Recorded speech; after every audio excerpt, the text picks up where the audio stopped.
Good evening to everyone and welcome to our 8th Simbang Gabi led by the young people of the church. Nawa ang ating pagtitipon ngayon ay patuloy tayong pag-isahin ng diwa ng Paskong ating pagdiriwang. Sama-sama tayo magpuri at magpasalamat at ipagdiwang ang pagsila ng ating Mesiyas.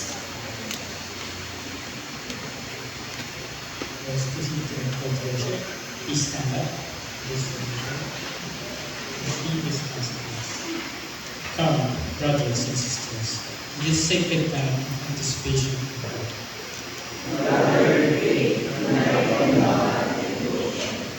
As we prepare for our hearts for the coming of Christ, let us open ourselves to God's presence among us.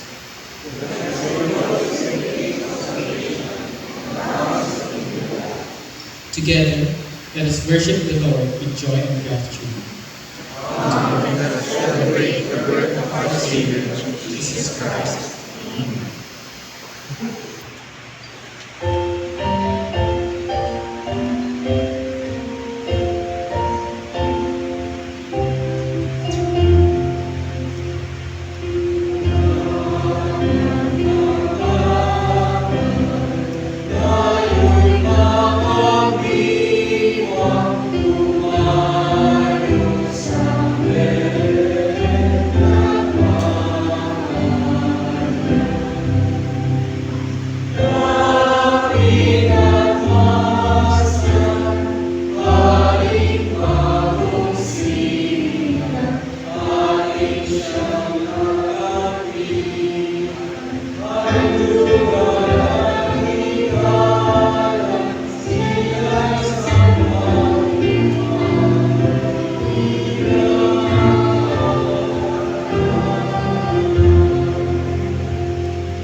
Heavenly Father, as we gather in your presence during this blessed season of Simbang Gabi, we thank you for the gift of faith that unites us as one family in Christ.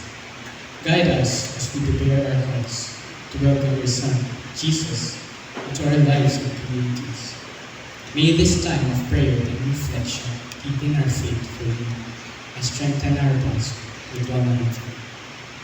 Fill us with your peace, hope, and joy, and inspire us to serve others with compassion and humility. Bless our celebration and may it bring us closer to the true meaning of Christmas. We ask this in Jesus' name. Amen.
The peace of the Lord be with you all.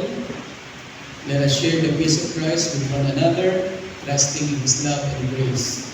Let us greet one another with a handshake, saying, Magandang gabi, or the peace of the Lord be with you, while singing our fellowship song, Joy to the Lord.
Pag yung nilalap yung pagkatapos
Let us now join our hearts together as we come to God in our community in prayer.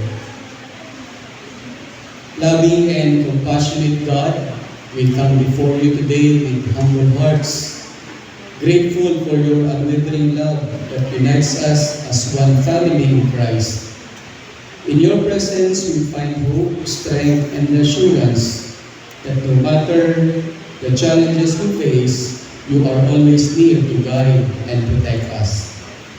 Lord, we lift up all the young people, those in our families, communities, and beyond, who are navigating the complexities of life. We pray for their struggles, whether it be in their studies, careers, relationships, or personal battles. Grant them resilience and perseverance.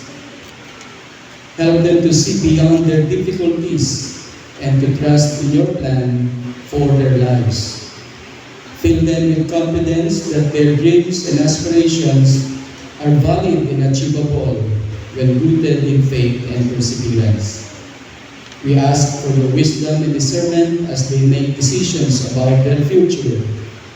Guide them in choosing paths that lead to fulfillment, service, and purpose. In moments of doubt, remind them that your plans for them are good and that you hold their future in your hands. Heavenly Father, we also pray for their safety and protection from any harm. Shield them from dangers, seen or unseen, and surround them with your angels of peace and security. Cover them with your love and grace, so they may walk confidently, knowing they are never alone. We lift up their mental health, especially in a world filled with pressures, uncertainties, and anxieties. Bring comfort to those feeling overwhelmed and restore their joy and hope. Help them to find safe spaces when they can share their struggles and seek support. May they know that it is okay to ask for help and that they are valued beyond measure. We pray for the strength of our faith to unite us as a community of believers. May our love and support be a reflection of your love for us. Help us to listen with compassion, to guide with patience, and to walk alongside our young people with understanding and humility. May we be instruments of your peace, sowing hope and encouragement wherever we go. We trust in your promises, Lord, that through you all things are possible. May your Holy Spirit fill the hearts of our young people with courage, hope, and a sense of purpose. And may they always remember that they are dearly loved children of God, created with unique gifts and bright future. We ask all these things in the name of your Son, Jesus Christ, our Lord and Savior. Amen. For the proclamation of the Word, our New Testament reading is from the book of Ephesians, chapter 4, verse 13. And it says, "Unite all of us, come to the unity of the faith and of the knowledge of the Son of God, to maturity, to the measure of the full stature of Christ." May the good Lord bless us upon the reading of the Scripture.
will share in your joy.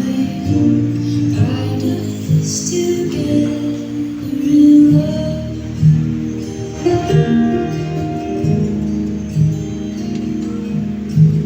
Bind us together and be our peace. Bind us together and be our perfect peace. Though the tempest may rage, we will rest in your joy.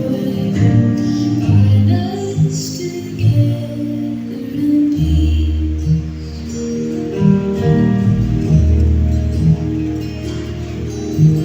Bind us together and give us hope. Bind us together and give us endless hope. Though our tears were our bread, we will feast in your joy. Bind us together in hope.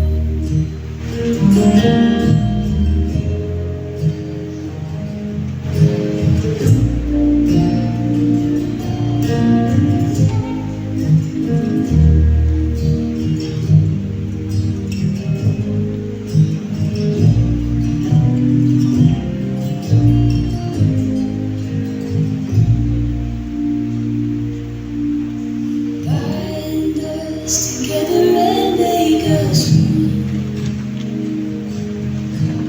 Bind us together and make us truly one. In your love, in your peace, in your hope, in your joy. Bind us together as one. In your love, in your peace, in your hope, in your joy. Bind us together as one.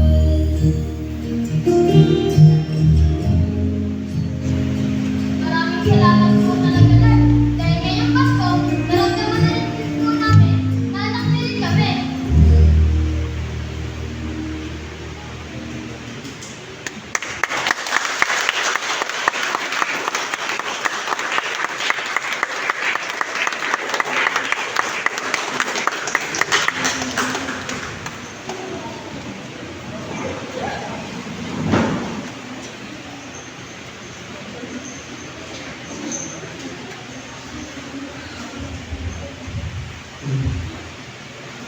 Isang mapagpalang gabi po sa ating lahat.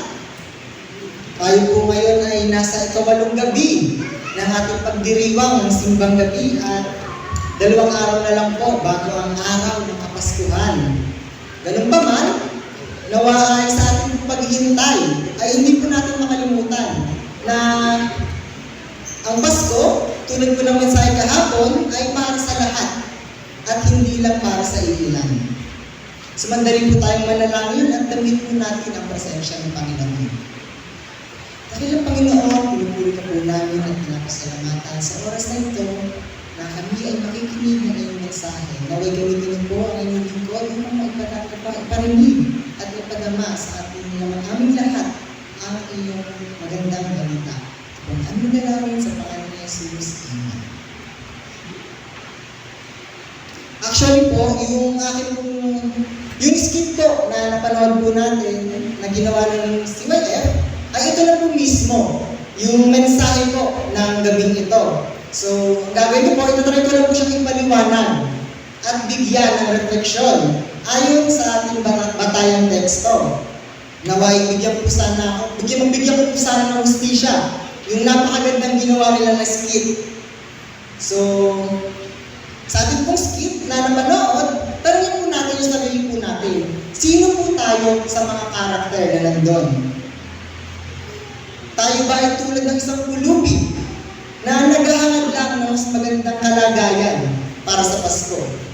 O tayo po ba yung mapanghusga na umiwas at itinuring na hindi malinis ang pulubi? O tulad po ba tayo na mga mauunawain na estranghero? Nais na buhay ang diwa ng Pasko. So, para po siyang nung binasa ko script nila, parang pasok sa akin, The Good Samaritan. Yung pangyayari. Kaso, Christmas version. Then, kung babasahin naman po natin yung ating teksto, sa Ephesians 4:13, ay ito po yung sinasabi. Until all of us come to the unity of the faith and of the knowledge of the Son of God, to maturity, to the measure of the full stature of Christ. Ay dadalhin po tayo nito sa kahalagahan ng pagkakaisa sa pananampalataya at paglago ng ating spiritual na buhay. Pero din, inaanyayahan po tayo nito bilang mga mananampalataya na magsama-sama sa iisang pagkaunawa at pagkakakilala kay Kristo upang magtulungan tungo sa sama-samang paghinog sa pananampalataya. Ang pinakalayunin ay marating ng bawat isa ang antas ng espiritual na pag-unlad na sumasalamin sa kabuuang larawan ni Kristo. Then, medyo i-breakdown na po natin yung ating teksto.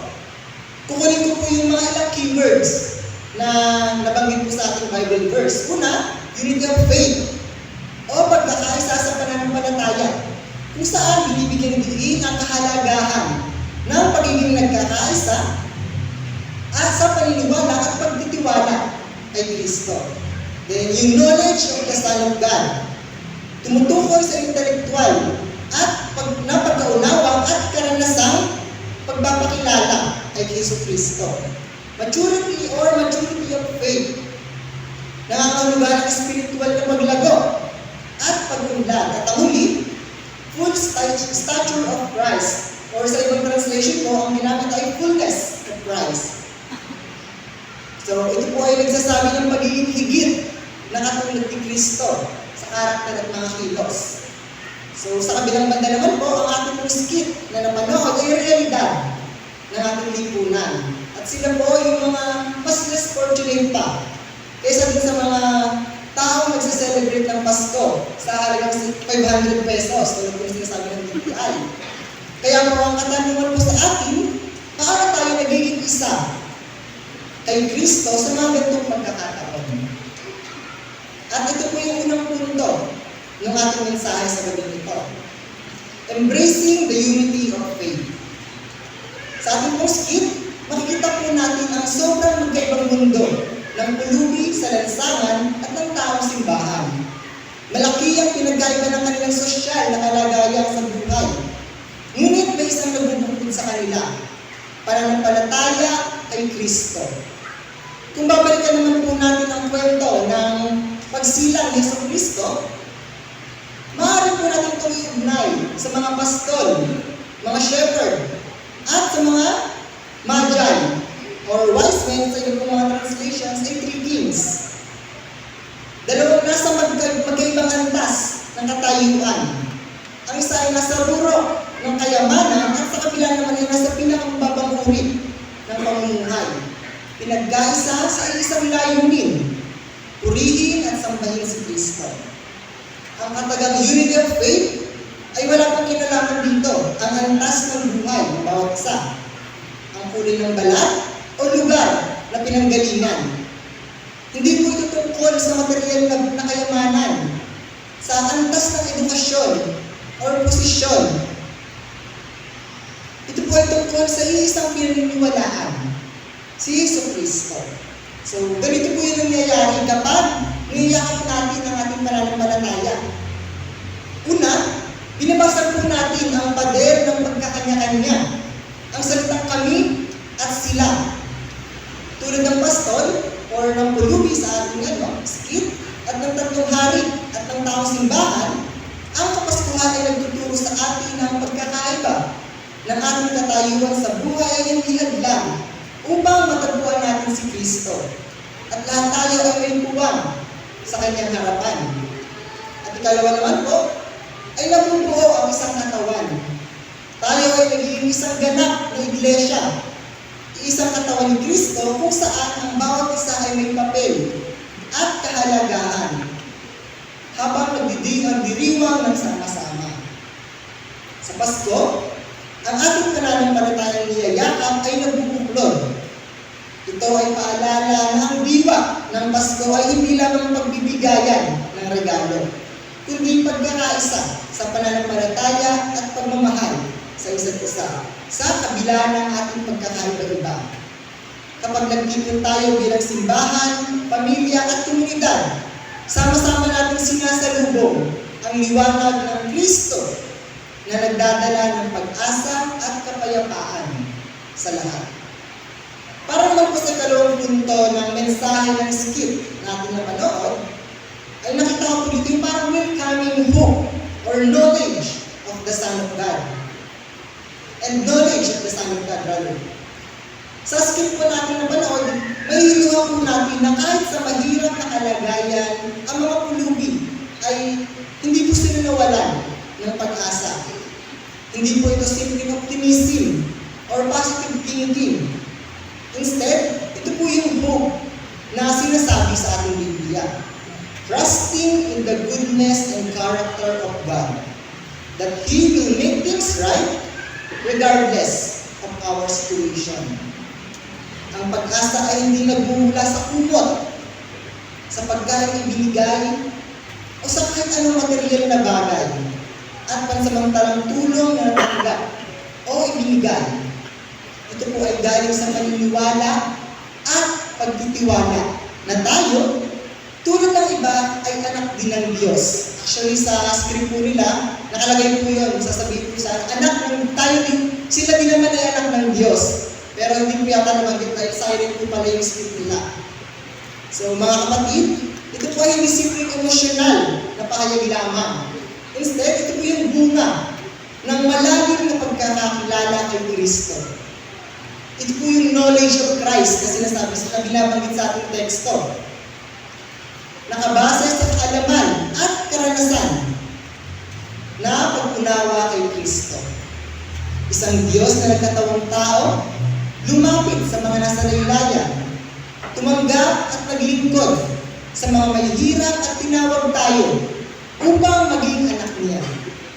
At ang Pasko po ang pinakamagandang example ng karakter na ito ni Jesus. Si Jesus ay sinilang sa isang sabsaban at hindi sa isang magarang palasyo. Pinili ang kahinaan, hindi ang karangyaan, at lumapit sa mga makasalanan, mahihirap at itinataboy ng lipunan. Ganun din naman, kapag mas nakikilala natin si Kristo, dinadala tayo nito. Sa una, mas nagiging bukas ang ating puso. Nakikita natin ang tao hindi bilang problema o nakakadiring nilalang ng Diyos, kundi bilang minamahal na anak ng Diyos. Ang pag-asa ay nagiging pagtanggap at hindi paghuhusga. Kalawa, mas nagiging malinaw ang ating misyon. Hindi lang magbigay, hindi maglingkod, hindi lang tumulong, kundi makisama at makiramay at maging daluyan ng pag-asa, gaya ng ginawa ni Kristo at ng ginawa ng mga karakter po natin sa skit. Pangatlo, mas nagiging totoo ang ating pag-asa. Hindi na ito nakatali sa sitwasyon, kundi sa paniniwala kung sino si Kristo. Kahit sa gitna ng kahirapan, may pag-asa dahil Diyos nakasama. Dahil may Diyos nakasama tayo. Sabi nga pala, Emmanuel, God is with us. Sa Pasko, ang tunay na pag-asa ay nagmumula sa pagkakakilala kay Kristo. Hindi lang siya isang sanggol na sinilang sa sabsaban. Hindi lang siya isang simbolo ng pagdiriwang, kundi isang anak ng Diyos na patuloy na kumikilos sa kalagitnaan natin upang tayo rin ay maging tagapagdala ng pag-asa sa mundo. Para lang po sa ikatlong at huling punto ng ating reflection ay celebrating the unity of faith and hope. Tapos sa Bible verse naman po, maturity in faith and fullness of Christ. Sa dulo po ng ating skit, makikita po natin dito ang pagbabagong pananaw ng mga taong simbahan. Hindi na ito basta lugar ng isang ritual na programa, hindi na po siya isang programa o obligasyon ng mga tao ito. Ito ay naging tahanan at pamayanan isang ganap na komunidad na nagbabahaginan, tumatanggap at nagsasalo-salo. Kung napanood po natin. Ito po yung larawan na sinasabing maturity in faith. Yung character development po ng mga nandito sa harapan. Natin ito kay Apostol Pablo. Ang pagiging ganap ay hindi nasusukat sa dami ng aking nalalaman patungkol sa Biblia, sa haba ng oras ng ating pagsamba, o ganda at tagal ng ating simbahan, kundi sa kakayahang magpakumbaba at magmahal katulad ni Kristo. Ito na rin po yung fullness of Christ sa ating teksto. Yung sinasabi ko na Christ-like faithfulness. Kapag ipinagdiriwang natin ang Pasko, sa diwa ng pagkakaisa, pananampalataya at pag-asa, ang ating simbahan ay nagiging ganap na isang simbahan. Ang ating bawat kilos ay nagiging pagsamba at ang buong pagkatao ay napupuno ng presensya ni Kristo. Ang ganap na simbahan ay hindi perpekto ang miyembro, kundi puspos na kapangyarihan ni Kristo. At ito po ang hamon sa atin ngayong Pasko. Hindi lang magdiwang sa loob ng simbahan, kundi dalhin si Kristo sa ating pamayanan. Tanungin natin ang ating sarili. Ako ba'y nagbubuklod o naghahati? Tayo po ba'y nagtatayo ng tulay o nagpapatakas ng pader ng ating simbahan? Naway hindi lang sa kwento ng the birth of Jesus Christ, isilang ang ating Panginoong Jesucristo. Ngayong Pasko, kundi maging sa puso, tahanan at komunidad na ating ginagalawan. Naway maging Emmanuel po sana tayo sa isa't isa, hindi lamang sa panahon ng Kamaskuhan, kundi sa lahat ng araw ng ating buhay. Sa pamamagitan ng taos-pusong malasakit, pag-unawa at pag-ibig sa kapwa. Sa ngalan ng Ama, ng Anak, ng Espiritu Santo. Amen.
As we prepare to give ourselves and our blessings, let's remember that everything we have comes from God's generous love. Our giving is an expression of gratitude and trust, a way to share in God's work and to support the ministries and missions that bring hope and love to others. May we give joyfully and generously, knowing that in giving, we participate in God's abundant grace. Let us now offer our gifts, our tithes, and our talents, and our resources, with thankful hearts and open hands.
Gracious God, we come before you with grateful hearts, recognizing that we have and all we are is a gift to you.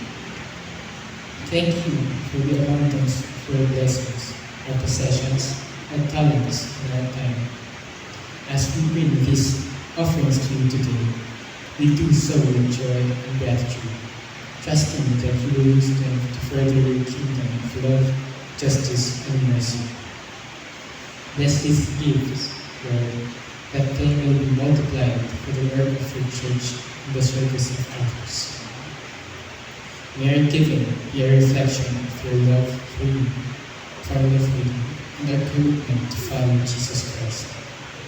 Help us be faithful stewards of all that you entrust to us, always seeking to serve with humility and generosity. Use this offering to bring hope to the broken, comfort to the hurting, and light to those living in darkness. May they be a witness to your grace and a sign of your kingdom here on earth. We pray all this in the name of your Son, Jesus Christ. Amen.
Dakila at mapagpalang Diyos, kami dumudulog sa iyo ng may pusong mapagpasalamat. Nagpapasalamat sa pagkakataon na kami ay natipon sa iyong presensya. Nagpapasalamat kami sa kaloob na araw na ito, sa pagsasama-sama, at sa salitang aming napakinggan, at sa salitang na humamon sa amin upang maglingkod sa iba. Habang inihanda namin ang aming sarili sa pagbisan sa lugar nito, hinihiling namin na ang iyong banal na kasih ay sumaamin. Nawa ang katotohanan na aming narinig ay tumimo sa aming puso at ito'y magbunga sa araw-araw naming pamumuhay. Palakasin mo kami, O Diyos, upang maglingkod sa iba na may habag at kapakumbabaan, at maging saksi ng inyong biyaya sa aming tahanan, sa aming pagawangan, at sa komunidad na aming kinabibilangan. Nawa ang aming mga kilos ay magdala ng kalwalhatian sa iyong pangalan, at magdala sa iba upang mapalapit sila sa iyo. Pagpalain ang bawat isa na narito at ang bawat pamilyang aming nirepresente. lalo na ang mga nasasaktan, ang mga naguluhan, at ang mga nangangailangan ng iyong kapayapaan. Magdala ka ng kagalingan sa mga may sakit, kapayapaan sa mga nabagabagab, at pag-asa sa mga nalilito. Ipaalala sa amin na ikaw ay palaging sumasa amin, palaging tapat, at palaging nagmamahal. Ang lahat ng ito ay aming dalangin sa pangalan ng Kristo na aming Panginoon at Pagligtas. At ngayon, ikaw ang Panginoon ang iyong pagpapala para sa lahat. Nawa ang pagpapala ng Diyos sa sagana ay sumainyo palagi, at ang kanyang liwanag ay sumainyo upang liwanagan kayo sa mga panahon kayo ay naguguluhan. At ang biyaya ng makapangyarihang Diyos, ang mapagligtas na pagkilos ni Kristo, at ang kaaliwan ng Banal na Espiritu ay sumainyo palagi, ngayon at magpakailanman. Amen.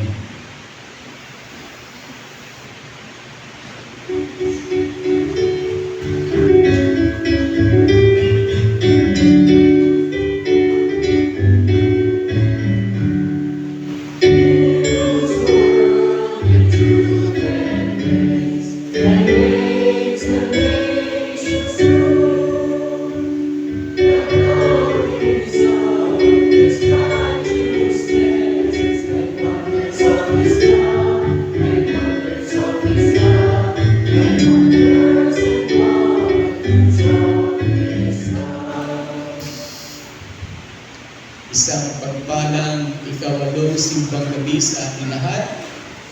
At salamat po sa pagmuna ng ating mga kabataan. Pwede bang ma-request ang lahat ng kabataan na kumain? O lahat ng kabataan na kumain mga kayo.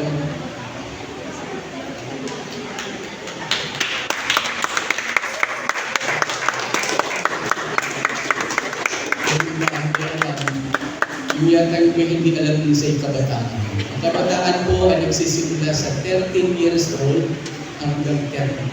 So, salamat po.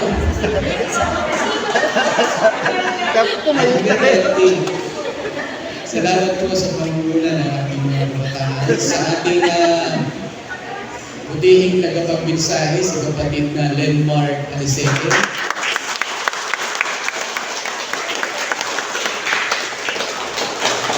Kung paano siya inuhubog ng mga salita ng Panginoon. Dati hindi yan ganyan. Pero ngayon, malapit na isang taon pa, mag-lisensyahan na.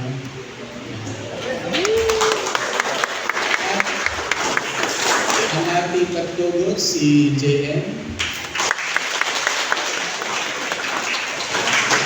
Yan po yung nangangarap din ng pastor. Pastor na, nagpastor, magpapastor.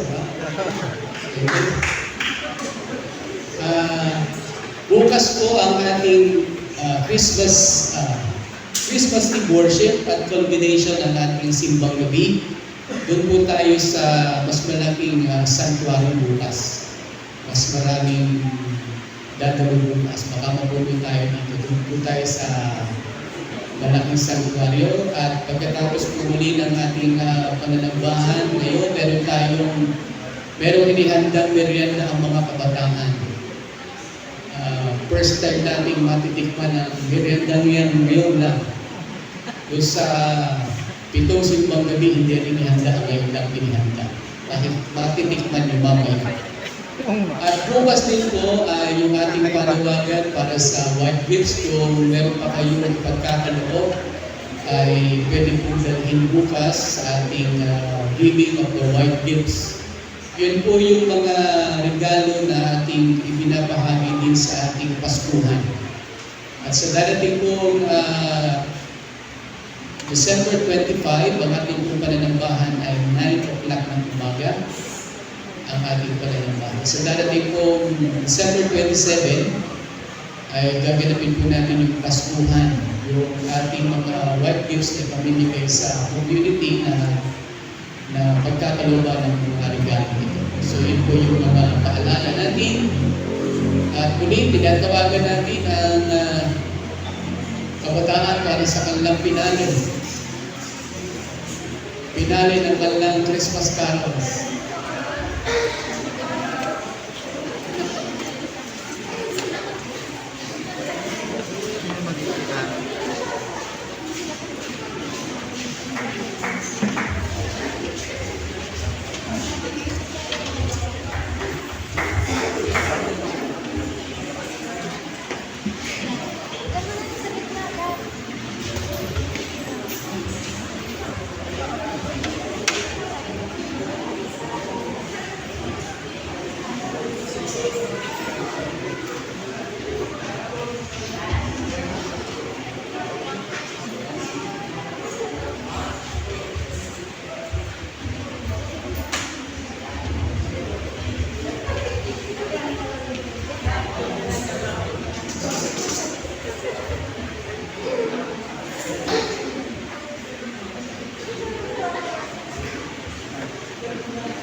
Diyos sa inyong Christmas birthday. Dito na po natatapos ang ating ikalawang simbang gabi. Bayo tayo maglingkod sa Diyos at maglingkod tayo sa ating kapwa.